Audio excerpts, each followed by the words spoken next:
Voilà, nous allons parler ce matin du souci. Alors, pas de cette belle plante médicinale, hein, qui est une plante qui est très jolie aussi et qui, j'arrive pas à faire avancer, hein, qui est dans le nom en ancien français parle qu'elle elle suit le soleil. Alors, comment est-ce que je vais faire pour faire avancer? Voilà.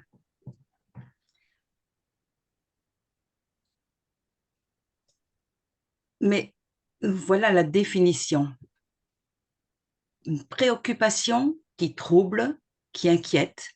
Ouais, la sagesse populaire dit se faire du souci, vivre sans souci. Ça peut être aussi une attention pleine de sollicitude d'une personne envers une autre. Et les mots qui sont proches, ça va être le stress, l'inquiétude, l'anxiété, l'angoisse, le tracas, les préoccupations. L'étymologie du latin sollicitare, c'est tourmenter, préoccuper.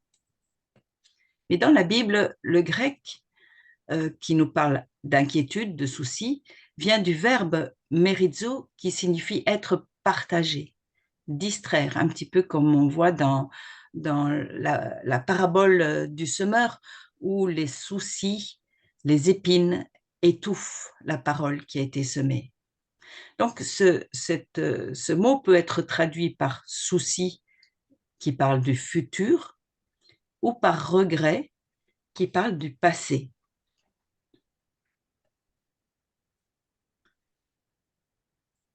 Des petites phrases, je trouve que c'est intéressant de trouver des citations.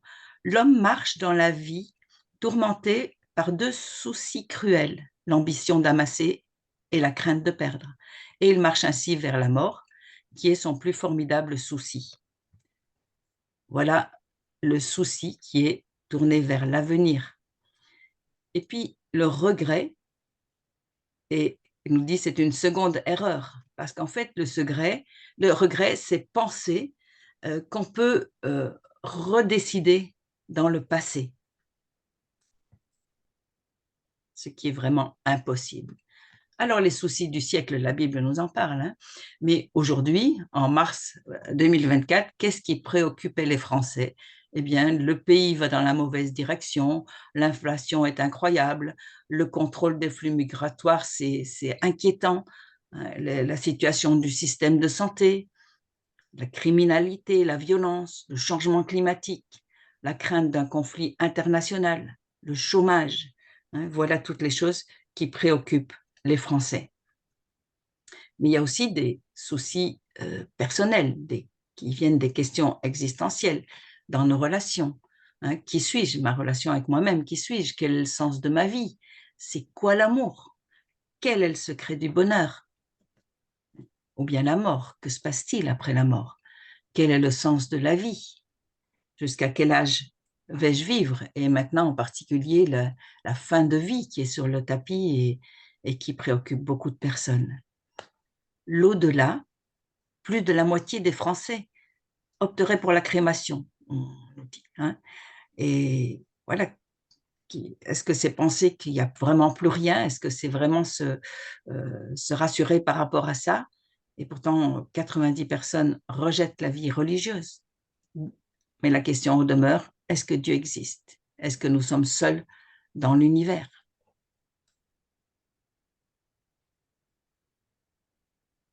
Les conséquences du souci. Eh bien, il y a des conséquences psychiques, un changement d'humeur, de morale, des crises de larmes, des fois un changement de comportement, un manque d'entrain, une perte d'humour, énervement, crise de panique, des conséquences relationnelles, un manque de disponibilité, de productivité, une baisse de la libido, l'isolement, ou des conséquences spirituelles. Le souci étouffe la parole. On le voit dans la parabole du semeur. Ce qui est tombé dans les épines, ce sont ceux qui, ayant entendu la parole et s'en étant allés, sont étouffés par les soucis et les richesses et par les voluptés de la vie et il ne porte pas de fruits à maturité.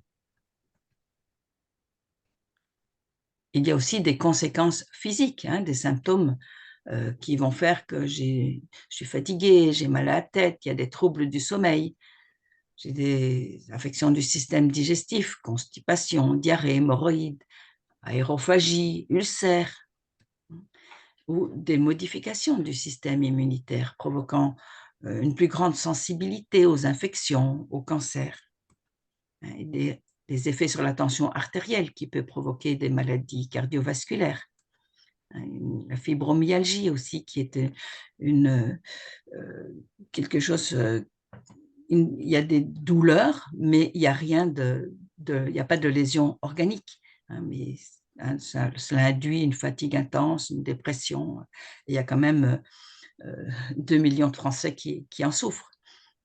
Donc, et puis, on voit que tous ces, on a déjà parlé des maladies psychosomatiques, il y a un retentissement de ce qui nous préoccupe sur notre corps. Et il y a beaucoup d'expressions françaises. J'en ai plein le dos, tu me prends la tête. Voilà, qu'il y a des relations entre ce, ce que nous pensons, ce que nous vivons et ce que nous vivons dans notre corps. Il y a aussi cette petite phrase, se faire des cheveux blancs, du mauvais sang, de la bile. L'hétéro du souci. Ça va être peut-être si je suis vraiment dans le contrôle, je veux être dans le contrôle, eh bien voilà, ça va être vraiment quelque chose qui va me faire du souci parce qu'on se rend bien compte qu'on est impuissant face aux circonstances, face à nos actions. On ne peut pas contrôler le résultat, on ne peut pas euh, tout diriger de façon à ce que ça aille dans notre sens.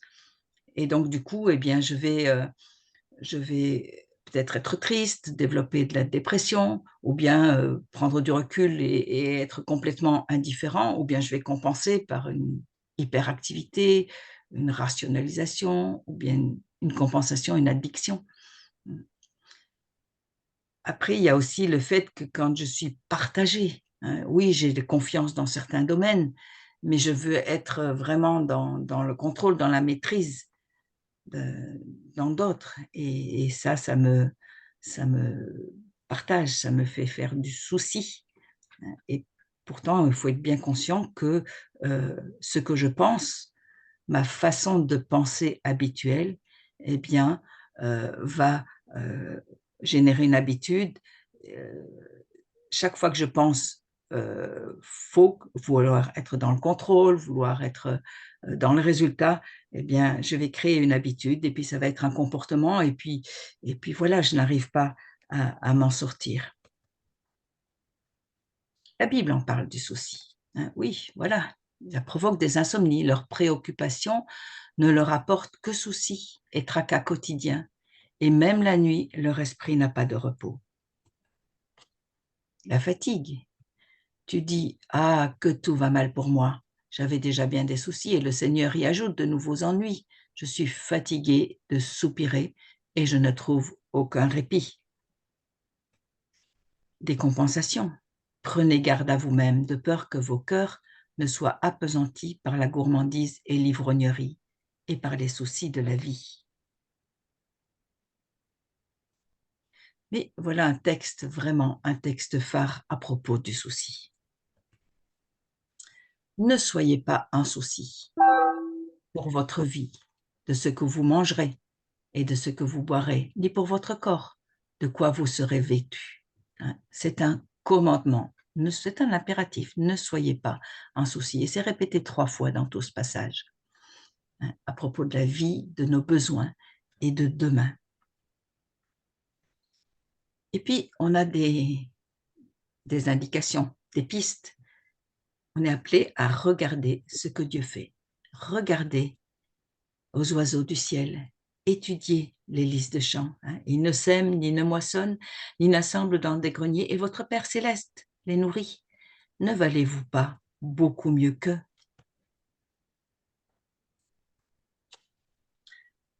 On a à comprendre aussi que le souci, eh bien, ça n'arrange rien. Qui d'entre vous, par le souci qu'il se donne, peut ajouter une coudée à sa taille? Mais on a à investir la relation avec le Père. Votre Père céleste sait que vous avez besoin de toutes ces choses.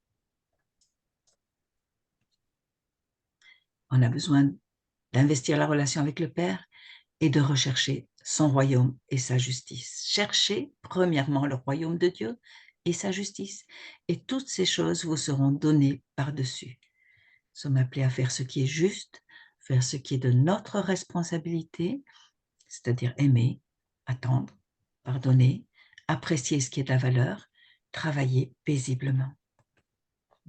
À chaque jour suffit sa peine. Il y a ces 3 jours, hier, aujourd'hui et demain, qui forment un petit peu notre vie. Et il y a 2 jours sur lesquels je n'ai aucune prise. Hier est passé, je ne peux que remettre cette journée entre les mains de Dieu. Et demain, eh bien, c'est Dieu qui la prépare. Mais aujourd'hui, j'ai des choses à faire. J'ai des choses qui sont de ma responsabilité et je ne suis pas seule pour les faire. Dieu est avec moi. Alors, pourquoi nous inquiéter? Il y a un livre qui m'avait bien intéressé. Hein, pourquoi prier quand on peut s'inquiéter? C'était traité de façon assez humoristique, mais ça sonnait vraiment assez juste. Dieu revêt les lys des champs. Hein. Notre Père céleste prend soin. Alors, à nous d'observer, de voir. Ne soyez pas en souci pour votre vie, de ce que vous mangerez et de ce que vous boirez, ni pour votre corps, de quoi vous serez vêtu, car votre Père céleste sait que vous avez besoin de toutes ces choses. Comprenons que nous sommes impuissants à contrôler notre vie. On l'a déjà lu, ça ne sert à rien. Mais Dieu est là, Dieu est souverain. Et puis, comprenons aussi qu'il y a une incompatibilité avec la foi. Si je crois que Dieu prend soin de moi, qu'il est souverain, pourquoi m'inquiéter? Là où commence l'inquiétude, cesse la foi. Et là où l'inquiétude, non, là où est la foi, pardon, là où est la foi commence l'inquiétude.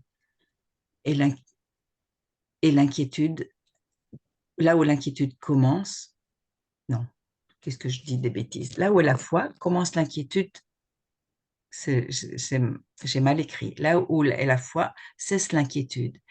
Et là où l'inquiétude commence, la foi cesse. J'ai interverti 2 mots, excusez-moi. C'est Georges Muller qui a écrit ça. Et quand on connaît sa vie, eh bien oui, vraiment, c'était un homme de foi. Et il a vraiment éprouvé ce qu'il dit, vécu ce qu'il dit. Pourquoi regretter? Le regret, on en a déjà un petit peu parlé, c'est penser qu'on peut se remettre en position de décider dans le passé. C'est impossible. Mais on peut remettre ce passé à Dieu. Il en fera quelque chose. Peut-être qu'on s'aperçoit qu'on s'est trompé. Oui, ok. Mais si nous confessons nos péchés, il est fidèle et juste pour nous pardonner nos péchés et nous purifier de toute iniquité. Et puis il y a aussi ce verset qui est vraiment encourageant. Jette ton pain à la face des eaux, car tu le trouveras après bien des jours. Quelquefois, on veut voir le résultat immédiatement, et si on n'en voit pas, on se dit peut-être on s'est trompé. Mais voilà, ce verset nous encourage. Ne jugez rien avant le temps. Et puis, c'est l'apôtre Paul qui écrit aux Corinthiens, « Si aussi je vous ai attristé par ma lettre, je n'en ai pas de regret.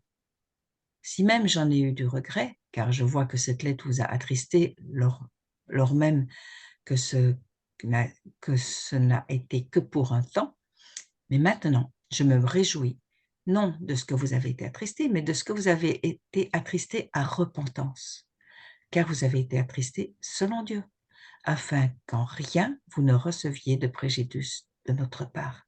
Car la tristesse qui est selon Dieu opère une repentance à salut dont on n'a pas de regret mais la tristesse du monde opère la mort. Donc voilà, oui, si on se rend compte qu'on a mal fait, eh bien nous sommes appelés à nous repentir et à revenir à Dieu pour cela. D'autres pistes, eh bien la prière. C'est l'apôtre Paul qui écrit aux Philippiens, « Ne vous inquiétez de rien, mais en toute chose, exposez vos requêtes à Dieu par des prières et des supplications, avec des actions de grâce, et la paix de Dieu, laquelle surpasse toute intelligence, gardera vos cœurs et vos pensées dans le Christ Jésus. » Paul était en prison quand il a écrit ça et il attendait sans doute son jugement.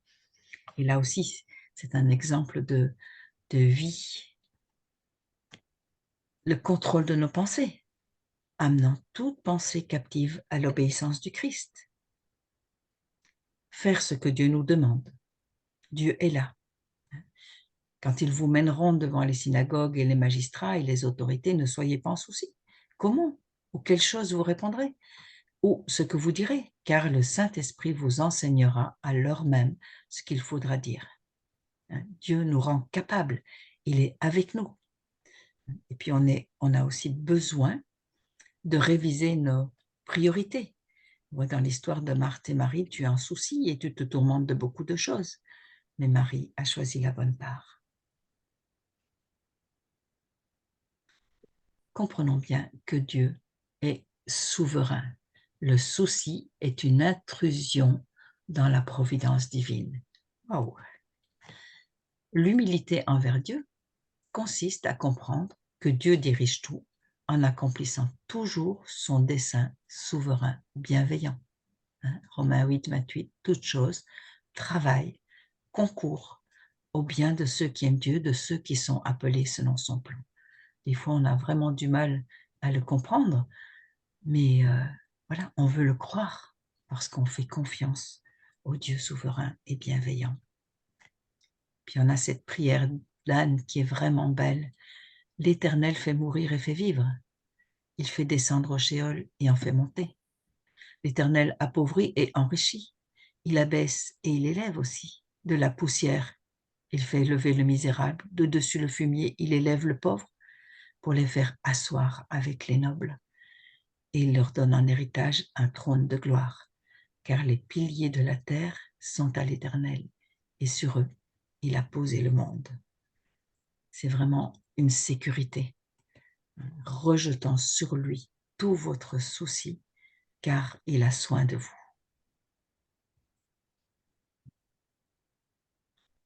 Alors, il y a aussi la responsabilité de l'homme, ça c'est, on a vu le côté de Dieu, voilà. J'aime bien ce petit dessin d'Odersay, on arrive avec nos soucis, on les dépose à la croix, et puis, ouais, bien souvent, on les recharge. Si les soucis et les regrets reviennent, réfléchissons. Qu'est-ce qui alimente mes pensées? Est-ce que je mets en pratique ce verset de Philippiens? Toutes les choses qui sont vraies, vénérables, justes, pures, aimables, de bonne renommée, que ces choses occupent vos pensées. Faites ces choses et le Dieu de paix sera avec vous. C'est pas qu'on n'ait rien à faire, et ça c'est intéressant, parce que si on ne fait rien, on est dans le subi. Mais on a vu toutes ces choses, la prière, la confiance, faire ce qui est de ma responsabilité. Et nous ne sommes pas seuls.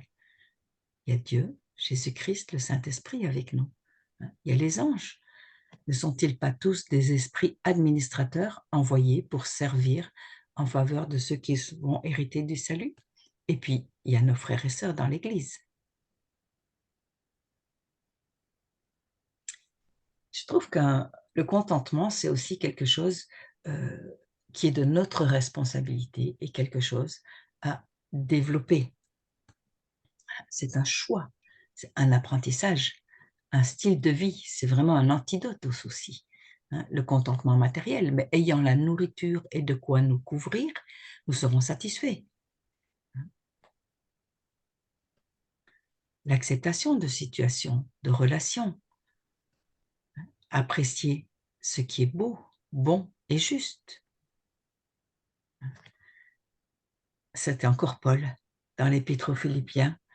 Or, je me suis grandement réjouie dans le Seigneur, de ce que maintenant vous avez fait revivre votre pensée pour moi. Quoique vous ayez bien pensé aussi, mais l'occasion vous manquait. Non que je parle ayant égard à des privations, car moi, j'ai appris à être content en moi-même dans les circonstances où je me trouve. Je sais être abaissé, je sais être aussi dans l'abondance. En toutes choses et à tous égards, je suis enseigné, aussi bien à être rassasié qu'à avoir faim, aussi bien à être dans l'abondance qu'à être dans les privations. Je puis toutes choses en celui qui me fortifie. Néanmoins, vous avez bien fait de prendre part à mon affliction. Là aussi, on a euh, cet encouragement à prendre soin les uns des autres, à être sensible voilà, aux préoccupations de ceux qui nous entourent et à être en encouragement pour eux. Il y a ce beau cantique des capitaines Roth. Hein, l'esprit content, c'est un trésor des plus précieux que l'on connaisse, car il vaut mieux que beaucoup d'or. Contentement passe richesse.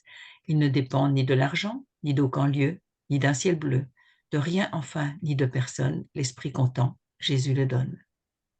Et voilà tout ce cantique. Et puis voilà, voir aussi les bénédictions que Dieu nous donne. L'intimité avec Dieu est la source des plus grandes bénédictions que tu attends dans la vie. La bénédiction de l'Éternel enrichit et le tourment n'y ajoutera rien. La fidélité de Dieu est une garantie pour l'avenir. Dieu nous donne sa paix, sa sérénité en toutes circonstances. Je vous laisse ma paix, je vous donne ma paix. Moi, je ne vous la donne pas comme le monde donne, ce que votre cœur ne se trouble pas et ne s'alarme pas. Le repos, venez à moi, vous tous qui vous fatiguez et qui êtes chargés, et moi je vous donnerai du repos. Prenez mon joug sur vous et apprenez de moi, car je suis débonnaire et humble de cœur, et vous trouverez le repos de vos âmes et la joie. Quand j'avais le cœur surchargé de soucis, tu m'as consolé, tu m'as rendu la joie. Que le Seigneur de la paix vous donne lui-même la paix en tout temps et de toute manière.